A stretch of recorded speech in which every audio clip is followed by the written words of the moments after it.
할렐루야. 지난 주간에 베트남에서 중변의 해외 선교사대회 은혜 가운데 잘 마치고 돌아왔습니다. 좋은 강사님들 모시고 가서 말씀을 통하여 크게 은혜를 끼치기도 하였지만, 또 선교사님들 설교도 하시고, 또 선교 현장에 선교 사역 보고도 하시고 간증도 하시고, 그런 시간을 통하여 저희도 큰 은혜를 받고 또 도전도 받았습니다.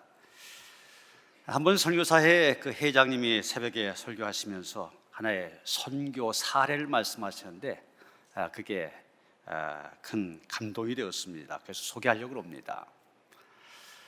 한 선교단체에서 아프리카 아주 험한 오지에 선교사를 파송하였는데, 이분에게 주어진 미션은 성경을 그 종족의 언어로 번역하는 일이었습니다. 그런데 이분이 언어에는 재능이 없는 분이었습니다. 그러다 보니 2년이라는 세월이 지났는데도 별로 진전이 없습니다. 그래서 할 수 없이 선교본부에서는 이분을 소환했습니다. 그리고 대신에 언어에 능통한 그런 선교사님을 파송하였는데, 이분은 기대했던 대로 6개월 만에 성경을 번역해냈습니다. 그리고 그날 그 종족의 언어를 자유롭게 구사하면서 설교합니다. 한 번은 예수님의 성품에 대해서 이 선교사님이 설교를 하였습니다. 예수님 우리의 구원자가 되신다. 예수님은 가난한 자와 약한 자의 구주가 되신다. 예수님은 이런 분이다 저런 분이다. 이렇게 예수님의 성품에 대해서 설교를 이어가는데, 갑자기 원주민들이 수군대기 시작합니다. 그리고 머리를 끄덕끄덕 하기도 합니다. 그러면서 한 사람이 말합니다. 선교사님, 선교사님이 말씀하신 그 예수를 우리가 본 적이 있다. 그래서 어디서 만났느냐, 누구를 얘기한 거냐 물었더니 2년 전에 오셨던 선교사님이 바로 그분이십니다. 이름도 성도 몰랐는데 지금 선교사님이 하시는 설교를 듣고 보니 그분이 바로 예수님이셨군요. 이렇게 얘기를 하더라는 겁니다. 분명히 2년 전에 오셨던 선교사님, 복음의 씨를 심었습니다. 예수의 삶을 살아가면서 그 삶을 통하여 복음의 씨를 심었습니다. 원래 그 선교사님에게 주어진 미션대로 성경을 번역하는 그 열매는 거두지 못했지만, 예수를 닮은 삶을 심었더니 원주민들에게 예수의 모습이 그대로 각인이 되어졌습니다. 예수님을 인정하게 됩니다. 심은 그대로의 열매가 맺혀지게 된 것입니다. 오늘 본문 7절에서 사도 바울은 사람이 무엇으로 심든지 그대로 거두리라 그렇게 말씀하셨는데, 정말 그대로 거두어진 것입니다. 여러분, 심은 대로 거둔다는 이 법칙, 만고불변의 하나님의 법입니다. 심은 대로 거두게 하시는 것이 하나님이 정하신 추수의 법칙입니다. 이 법칙, 자연세계의 법칙이기도 하지만은 선교의 세계에서도, 신앙의 세계에서도, 우리의 삶의 세계에서도 그대로 적용되어지는 법칙입니다. 그러기에 하나님의 이 심음과 거둠의 법칙에서 제외될 사람 이 세상에 한 사람도 없습니다. 그러기에 여러분, 나만은 이 법칙에서 제외될 거다, 이런 환상 버려야만 됩니다. 욥기 4장 8절에는 이렇게 말합니다. 내가 보건대 악을 밭갈고 독을 뿌린 자는 그대로 거두나니. 우리가 무엇을 심든지 그대로 거둡니다. 사람이 무엇을 심든지 그대로 거두리라, 이 말씀을 대할 때마다 우리는 나는 과연 무엇을 심었는가, 그런 질문을 하게 됩니다. 이 질문은 인생의 후반부를 살아가는 그런 사람들에게만 해당되는 질문이 아닙니다. 오히려 앞으로 많은 인생을 살아가야 될 젊은이들에게는 더 중요한 의미를 갖고 있는 질문입니다. 왜냐하면 잘 심어야만 잘 거둘 수 있기 때문입니다. 그래서 종종 우리는 이 질문 자신에게 던질 필요가 있습니다. 새로운 날을 맞이하면서 내가 어제는 무엇을 심었는가 한번 생각해 봐야만 됩니다. 오늘도 또 새로운 주간이 시작됩니다. 새 주간 시작하면서 지난 주간에 내가 무엇을 심었는가 생각해 봐야만 됩니다. 특별히 우리가 7월에 첫 주일 예배를 드리고 있습니다. 한 해의 절반을 보내고 이제 하반기를 시작하였는데 한 해의 반년 내가 어떻게 무엇을 심었는가 생각해 봐야만 됩니다. 그럴 때 우리는 어제와는 뭔가 다른 오늘, 지난 주일과는 무언가 다른 새로운 주일, 전반기와는 다른 후반기를 맞이할 수 있게 된 것입니다. 바울은 8절에서 이어서 말합니다. 자기의 육체를 위하여 심는 자는 육체로부터 썩어질 것을 거두고 성령을 위하여 심는 자는 성령으로부터 영생을 거두리라. 이 말씀을 보면서도 우리는 또 하나의 중요한 질문을 하게 됩니다. 나는 무엇을 위하여 심는가? 성경은 성령을 위하여 심는 자 성령으로부터 영생을 거두리라 이렇게 말하고 있습니다. 그런데 여기 말하는 성령, 인격적인 존재 아닙니까? 그렇기 때문에 난 무엇을 위하여 심었는가? 이 말을 나는 누구를 위하여 심는가? 이렇게 바꿀 수 있을 것입니다. 사실 누구를 위하여 심냐에 따라서 무엇을 심냐 하는 것이 결정이 되어집니다. 우리가 성령을 위하여 심는다고 하면서 나쁜 것 심을 수 없지 않습니까? 사람들 참 위하여라는 말 잘 씁니다. 베토벤이 작곡한 음악 중에 전 세계 사람들 귀에 제일 낯이 익은 멜로디, 바로 제목이 엘리제를 위하여입니다. 엘리제를 위하여. 헤밍웨이가 쓴 유명한 소설 영화로까지 되어졌는데 그 제목이 누구를 위하여 종은 울리나, 이런 제목입니다. 심지어는 술자리에서 건배할 때도 위하여 그러지 않습니까? 많은 사람들이 위하여를 외치는데 우리가 외쳐야 될 위하여는 무엇입니까? 성령을 위하여, 성령을 위하여, 이것이 우리의 표가 되어야만 됩니다. 바울은 오늘 본문에서 육체를 위하여 심는 자 그리고 성령을 위하여 심는 자 구분하고 있는데, 당연히 우리는 자기의 육체를 위하여 심는 삶을 살아서는 안 됩니다. 옛날 영지주의자들은 육체는 악하고 영혼은 선하다, 이런 극단적인 이원론을 갖고 있었습니다. 모든 것을 그렇게 우리가 생각할 필요는 없습니다. 그러나 성경에서 육체라고 한 말, 대개 세속적인 생각, 세속적인 가치관, 세속적인 행동을 뜻한다고 하는 것은 우리가 기억해야만 합니다. 우리가 욥기를 보면 욥의 세 친구들이 나오는데 그 가운데 엘리바스라고 하는 사람이 있습니다. 이 엘리바스는 나이가 많은 사람이었는데 자기의 경험을 바탕으로 하여서 여러 가지 충고의 말을 했었습니다. 그가 한 말이 좀 전에도 봤던 욥기 4장 8절 말씀입니다. 내가 본 대로는 악을 갈아 재난을 뿌리는 사람은 그대로 거두더라. 경험이 풍부한 사람의 얘기입니다. 그러나 우리가 엘리바스처럼 경험이 풍부하지 않다 할지라도 우리는 이 말에 공감을 하게 됩니다. 잠언 20장 8절에 보면 악을 뿌리는 자는 재앙을 거둔다는 말씀이 나옵니다. 호세아 8장 7절에도 보면 그들이 바람을 심고 광풍을 거둘 것이라 이렇게 말하고 있습니다. 자기 육체를 위하여 심는 사람, 바람을 심는 사람이다 그렇게 말하고 있고, 그런 사람들 광풍을 거두게 된다는 겁니다. 이제 우리는 누구를 위하여 심느냐 이 질문과 성령을 위하여 심는 자가 되어야 된다 이런 대답을 바탕으로 하여 몇 가지의 질문을 만들고 거기에 대한 대답을 찾을 필요가 있습니다. 먼저 우리가 해야 되는 질문은 성령을 위하여 심는다고 하는 것은 무엇을 말하냐는 겁니다. 성령을 위하여 심는 것 무엇을 얘기하냐? 이 질문에 대한 대답은 간단합니다. 여러분, 성령, 하나님의 다른 이름 아닙니까? 몇 주 전 3일체 주일에 말씀을 드렸던 것처럼 성령, 하나님의 다른 이름입니다.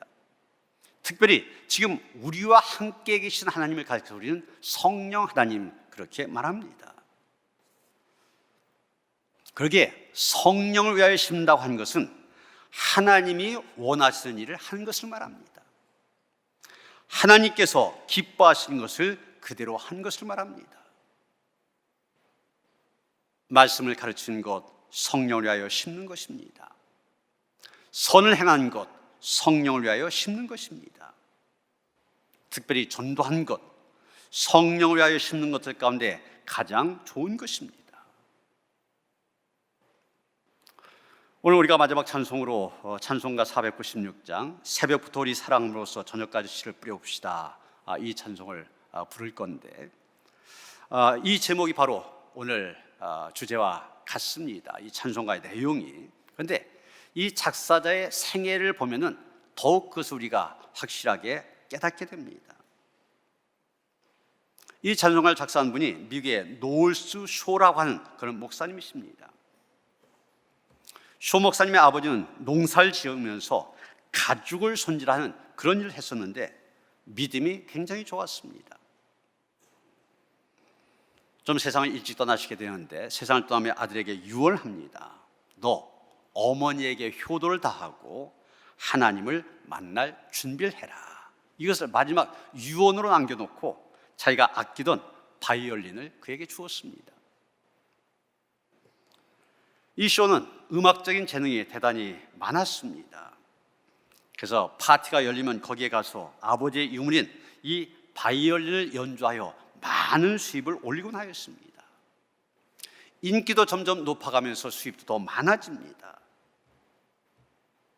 그러나 그의 마음속에는 아버지가 심어준 하나님을 만날 준비를 해라, 이 말이 마음에서 떠나질 않습니다.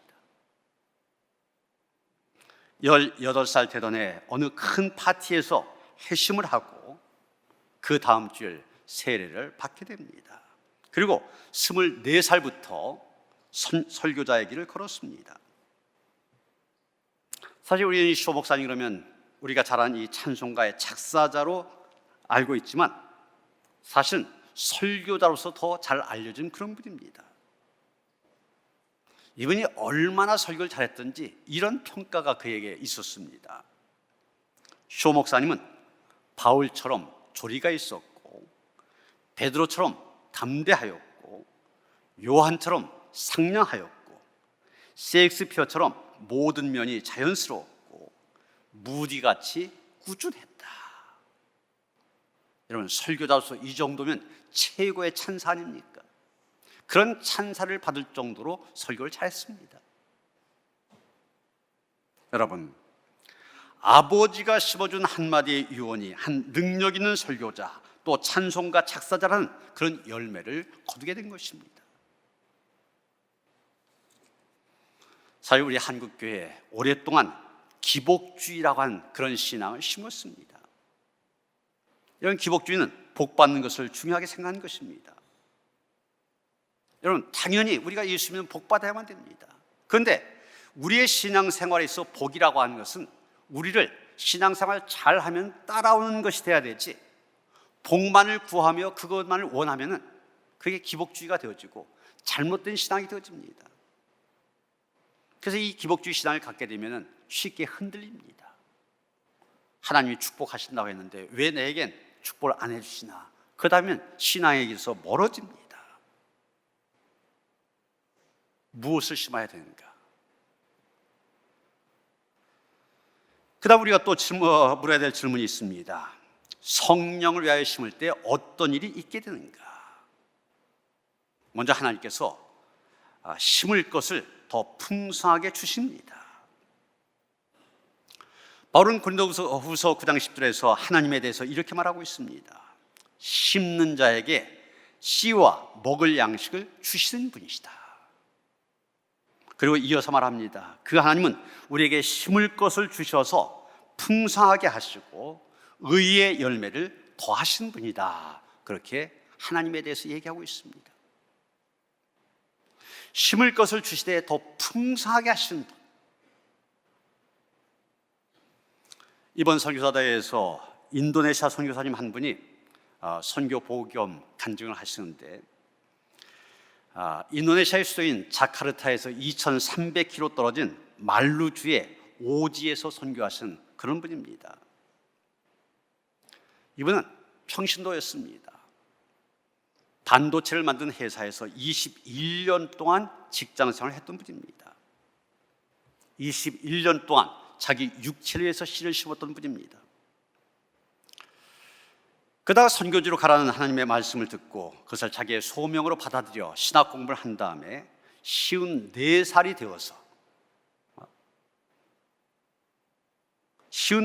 되어서 선교지를 향해 가게 됩니다. 이제까지 내가 육체를 위한 삶을 살았다면 나머지 삶, 성령을 위해 신기로 결심을 하였던 것입니다. 이번이 가까운 시흥의 매화교회, 우리 교회가 창립 70주년 선교사를 파송했던 것처럼 그 교회가 창립 60주년을 기념하면서 선교사를 파송하였는데, 이분이 바로 그 파송 선교사를 파송받게 됩니다. 그런데 파송 예배 때 수석 장로님이 격려사를 하시는데 이렇게 말씀하셨답니다. 선교사님은 성김과 열정이 알래스카에 가서도 냉장고를 팔 수 있는 분이고 아프리카에 가서도 보일러를 팔 수 있는 분입니다. 추운데 냉장고가 뭐 필요합니까? 더운데 무슨 보일러가 필요합니까? 그런데도 그것을 팔 수 있는 분이다. 그만큼 열정을 갖고 있는 분이다. 그러니 우리는 기도와 물질로 보내는 선교사의 역할을 잘 감당합시다. 그런 얘기를 했다는 거예요. 정말 그런 성김과 열정을 가지신 분이었기 때문에 인도네시아 선교사로 들어가서 지금은 기독교 대학의 교수로서 학생들에게 기독교적인 가치관을 가르칩니다. 또 현지인 교회와 협력하여 선교를 합니다. 이 의료, 보건의료 이런 것이 굉장히 열악하기 때문에 한국의 의료팀을 초청하여 계속 의료 선교를 하고 있습니다. 이분이 올해 6월 달이 되면서 2가지 정말 감사할 일이 생겼다고 간증을 합니다. 하나는 자기가 직장 생활을 하면서 국민연금을 부었더니 6월 달부터 매월 140만 원씩 나온대. 그래서 자기는 대한민국으로부터 선교비를 후원받으며 선교하고 있다는 겁니다. 그게 감사하다는 거죠. 두 번째는 문화체육관광부 산하에 세종학당이라는 그런 재단이 있습니다.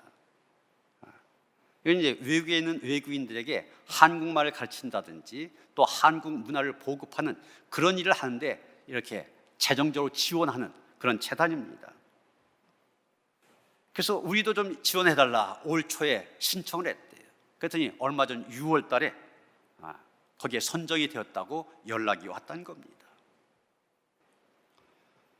그래서 이분 이제 정부 돈으로 한국어를 가르치면서 그것을 접촉점 삼아서 복음을 전할 수 있게 되었다는 거예요.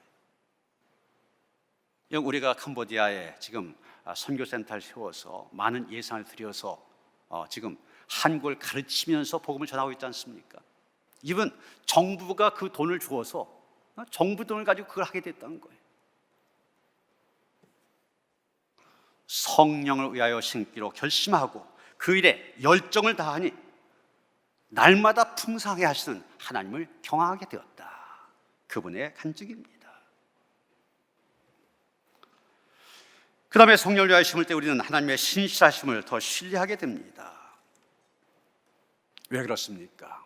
사람이 무엇으로 심든지 그대로 거둔 것을 보게 되기 때문입니다. 육체를 위하여 심는 자는 육체로부터 썩어질 것을 거두게 됩니다. 성령을 위하여 심는 삶, 성령으로부터 영생을 거두게 됩니다. 낙심하지 않고 포기하지 않고 선을 행하면 때가 이름에 거두게 됩니다. 이것을 온몸으로 체험했기 때문입니다. 그래서 성령을 위하여 심는 삶, 이 모든 일을 통하여서 하나님께서 역사하신 것 보고서 그 하나님에 대해서 근본적으로 신뢰하게 된 것입니다. 농부들은 땅을 가리켜서 진실하다고 얘기합니다. 자기가 땀 흘리고 애쓴 만큼 땅은 보답하기 때문입니다. 그런데 하나님 그 땅보다 더욱 진실한 분입니다. 왜 그렇습니까? 하나님 그 땅을 만드신 분. 하나님이 진실하니까 당연히 땅이 진실한 것입니다. 요약해서 말하면 성령을 위하여 심는 사람 더 많은 것을 심게 되고 믿음이 더욱 깊어지게 된다는 얘기입니다. 이제 성령을 위하여 심는 사람들 어떻게 해야 됩니까? 한 가지 해야 될 중요한 일이 있습니다. 오래 참고 기다려야 한다는 것입니다. 본문 9절에 보면 우리가 선을 행하되 낙심하지 말지니 포기하지 아니하면 때가 이름에 거두리라고 하였습니다. 때가 이르기까지 오래 참고 기다리면 거두게 되는 것입니다. 야고보서 5장 7절 8절에 보면 야고보는 또 이렇게 말합니다. 그러므로 형제들아 주께서 강림하시기까지 길이 참으라. 보라 농부가 땅에서 난 귀한 열매를 바라고 길이 참아 이른 비와 늦은 비를 기다리나니 너희도 길이 참고 마음을 굳건하게 하라. 주의 강림이 가까우니라.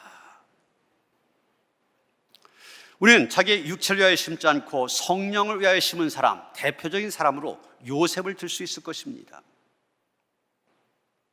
보디발의 아내가 집요하게 유혹할 때 요셉은 그것을 단호하게 물리칩니다. 그래서 뭐라고 합니까? 창세기 39장 9절에 보면 그런즉 내가 어찌 이 큰 악을 행하여 하나님께 죄를 지으리까? 그래서 물리칩니다. 여러분, 만일 이때 요셉이 그 여자의 유혹을 받아들였다, 어떻게 되었겠습니까? 요셉은 육체를 위하여 심는 자가 되었을 것이고 그는 썩어질 것을 거두고 말았을 것입니다. 친위 대장의 아내가 지금은 요셉이 좋다고 유혹하고 있지만 그 관계가 계속 잘 가겠습니까? 아마 자기의 일시적인 정욕을 채운 다음에는 무슨 수를 써서라도 요셉을 해쳐서 자기의 부정을 덮으려고 했을 것입니다. 그런데 요셉이 이렇게 육체를 위해 심는 일을 물리쳤는데도 요셉은 감옥에 들어가게 됩니다.